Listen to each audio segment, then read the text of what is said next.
He slapped me.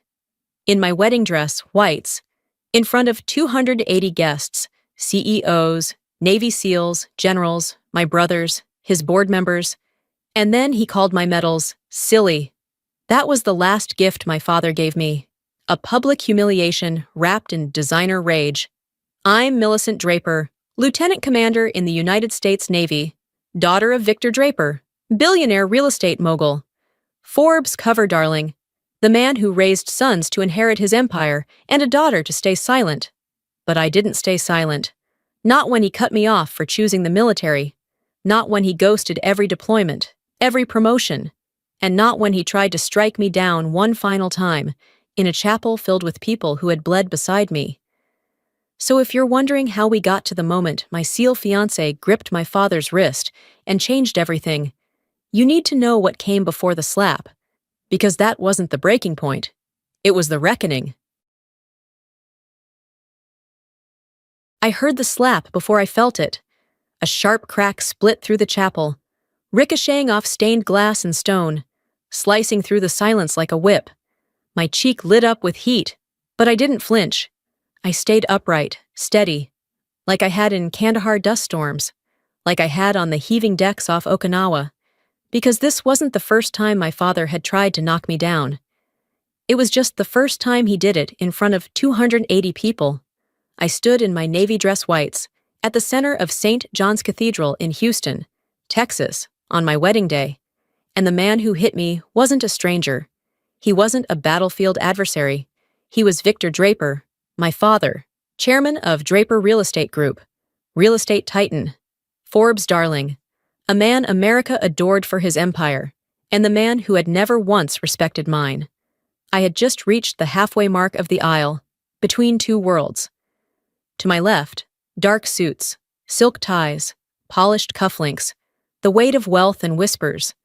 To my right, combat uniforms, ribbons, prosthetic limbs, and eyes that had seen war beside me.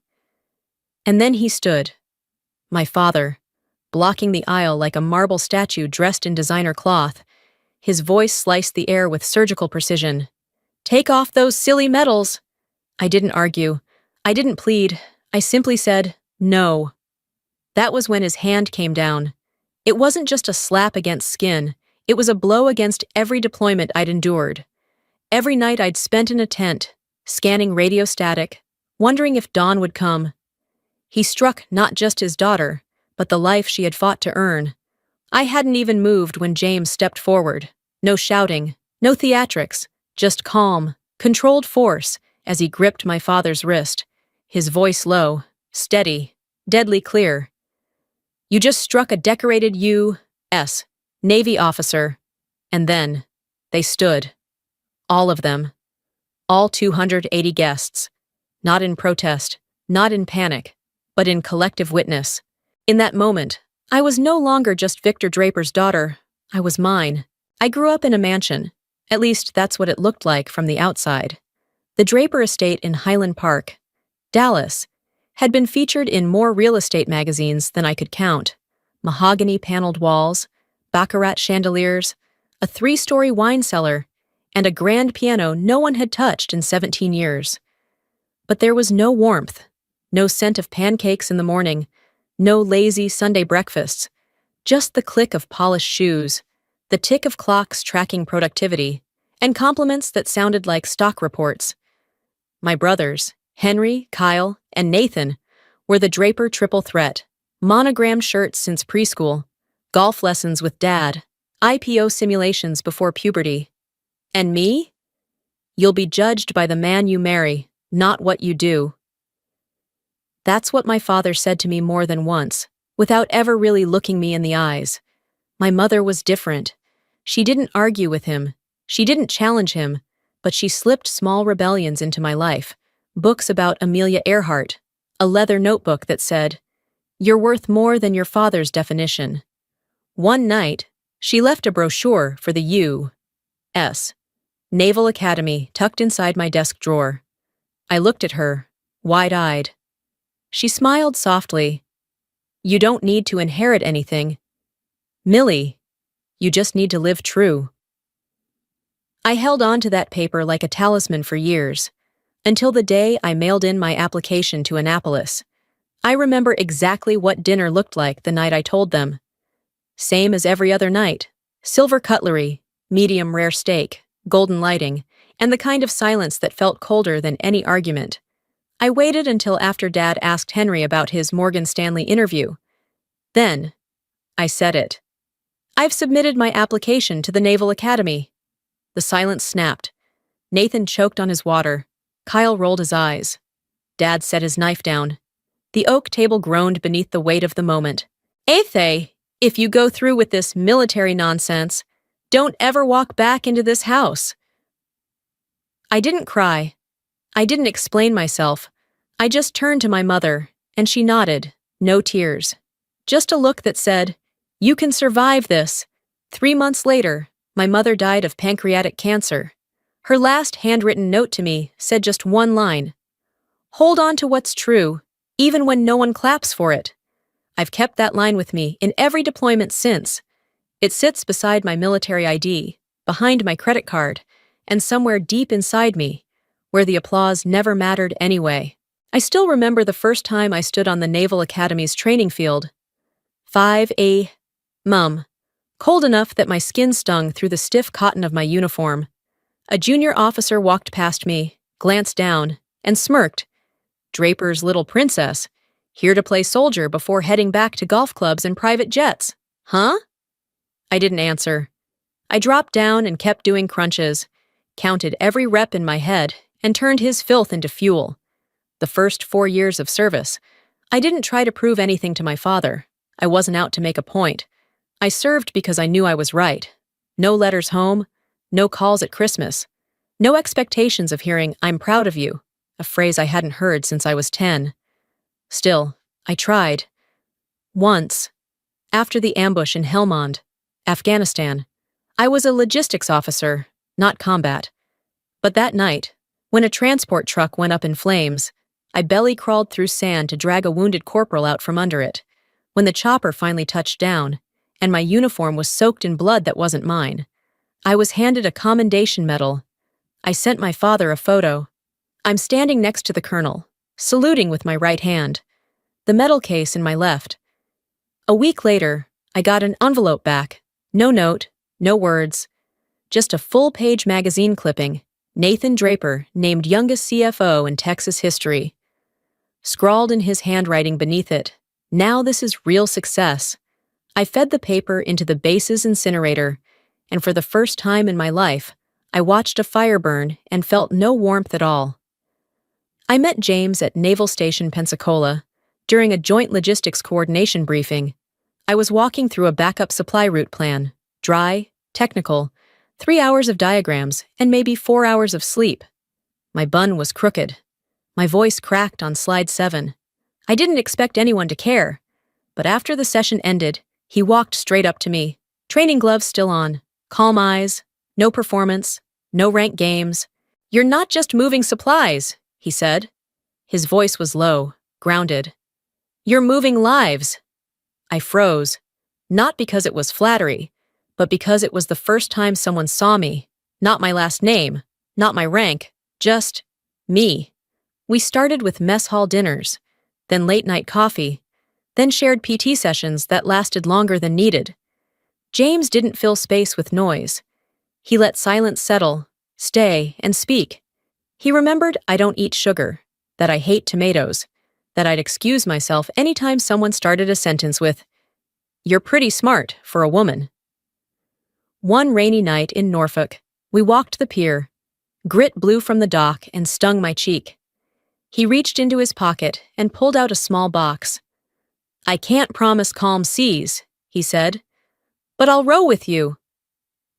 I didn't cry. Didn't need to. I just nodded. The next week, I sent a simple card back home to Dallas. "I'm getting married. St. John's Cathedral, 1,300 hours. I'll be in uniform. No RSVP expected. Just a reminder." I no longer needed his permission to live true. There was no reply to my wedding invitation. No message, no phone call, not even a blank email. But I knew he would come. Not out of love, Not even obligation. He would come because the idea of people whispering he didn't show up to his only daughter's wedding would sting his pride more than the sight of me in uniform ever could. And I was right. 3 days before the wedding, at a small pre-ceremony dinner in Austin, hosted by my aunt, who always tried to stay in Victor Draper's good graces, he arrived, black tailored suit, champagne gold cufflinks, Italian leather shoes. His cologne hit me like fresh varnish in a boardroom. Powerful, artificial, overdone. I turned away, ready to pretend he didn't exist. He didn't let me. He leaned in close, voice low enough that only I could hear it. "You're not wearing that uniform in front of Houston's elite." I swallowed hard. Cold air scraped down my throat, but I didn't step back. "I'm not marrying you," I said. "I'm marrying James, and I'll wear what tells the truth." He backed off, poured himself a bourbon, stared at me like I was a balance sheet he'd already decided to write off. That night, while pressing my dress whites in my officer's quarters at Ellington Field, my phone buzzed, a number I hadn't saved, but would never forget. I opened the message, "You'll regret this tomorrow." I turned the phone off. No shaking, no fear, just me, unfolding my mother's last handwritten letter from the pocket over my heart and tracing the words she left me. "Hold on to what's true, even when no one claps for it." I stood in the side hallway of St. John's Cathedral. The air carried wax and cedar, and a draft slid in through the narrow stone cracks. Hill stood at my left, the man who'd led us through Syria when we had no backup and no margin for error. Torres stood at my right, prosthetic leg, combat medal, a grin like he'd seen hell and come back to laugh at it. Both were in full uniform, silent. We weren't heading into a battle, but we carried the same weight.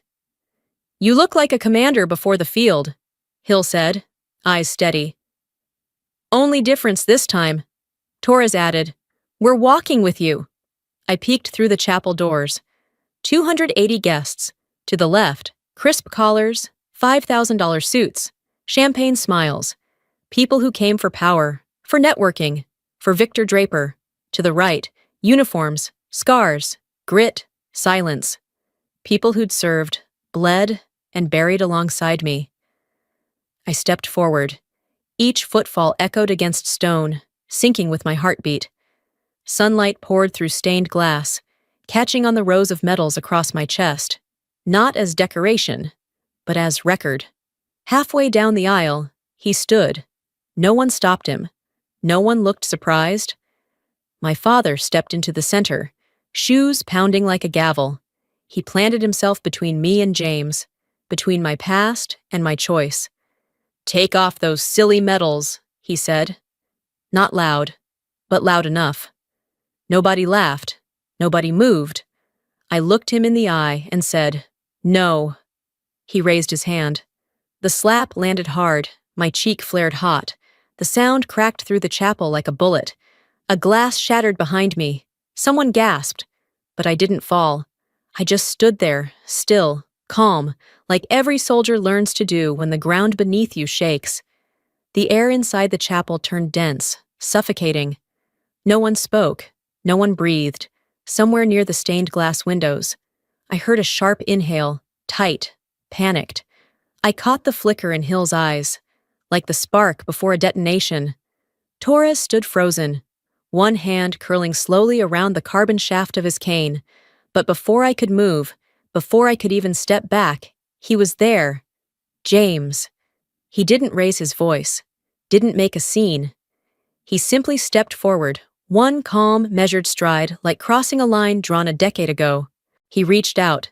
The same hand that had steadied me during turbulence, held mine beneath war-zone rotors, and wrapped it gently, firmly, around my father's wrist. It wasn't forceful. It didn't need to be. It was final. Then he spoke. No shouting. No anger. Just 8 words. "You just struck a decorated U.S. Navy officer." The silence cracked. Hill's voice rang out, crisp and sharp. "Admiral on deck." Every military guest in the chapel, from battle-worn veterans to silver-haired commanders, rose to attention in unison. Uniforms straightened, hands snapped to brows. Even some civilians, unsure but respectful, stood in quiet awe.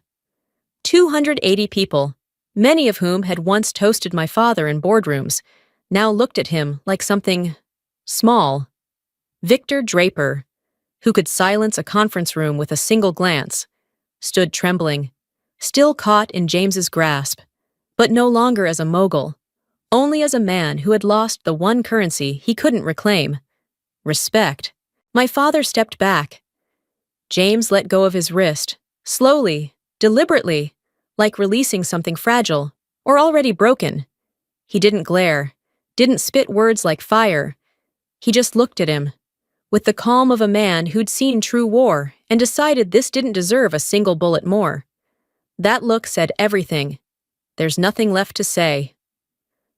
My father turned his head, instinctively, to the left side of the chapel, the side filled with his people, financiers, developers, legacy donors, men and women who had once built their reputations off proximity to his. They looked back at him now with something colder than fear, recognition that the man they'd admired, envied, followed, had just struck a decorated U.S. Navy officer, had just slapped his own daughter, not in private, but in front of the nation's uniform. No one stood up for him. No one interrupted James. No one even cleared their throat. My father, Victor Draper, lowered his head, not out of remorse, but out of loss. He turned, walked back up the aisle, past names he once used like currency, past silence thick enough to drown in, and then he slipped out the rear door, his shadow vanishing with him. No applause, no speech, no empire to carry with him. For years, he ruled my childhood with the line, "Don't make me look bad." And now, the only thing left behind him was the echo of a man who had made himself small, without any help from me. I didn't follow. I didn't even watch him leave, because in that moment, I understood something that had taken me 32 years and 3 combat zones to learn. I didn't need his approval to know I was right.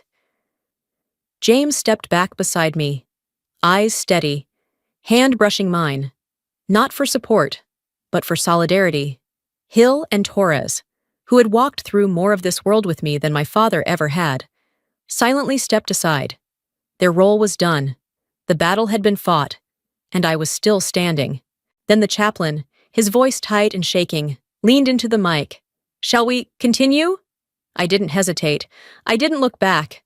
I nodded once, firm and clear. "Yes, let's begin." The ceremony went on. No fireworks, no grand gestures. But it was true, and it was ours.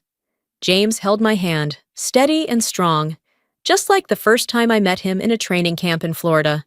The same hand that once pulled someone from a riptide. That wrote transfer requests for teammates too broken to ask. That tapped me gently between the shoulder blades when I couldn't breathe from the weight of flashbacks. When the chaplain said, "To protect, to serve, to honor," I didn't just hear vows. I heard the echo of every moment I'd served without being seen. And suddenly, all of it had a place.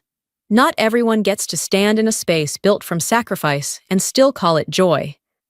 After the ceremony, James turned to me.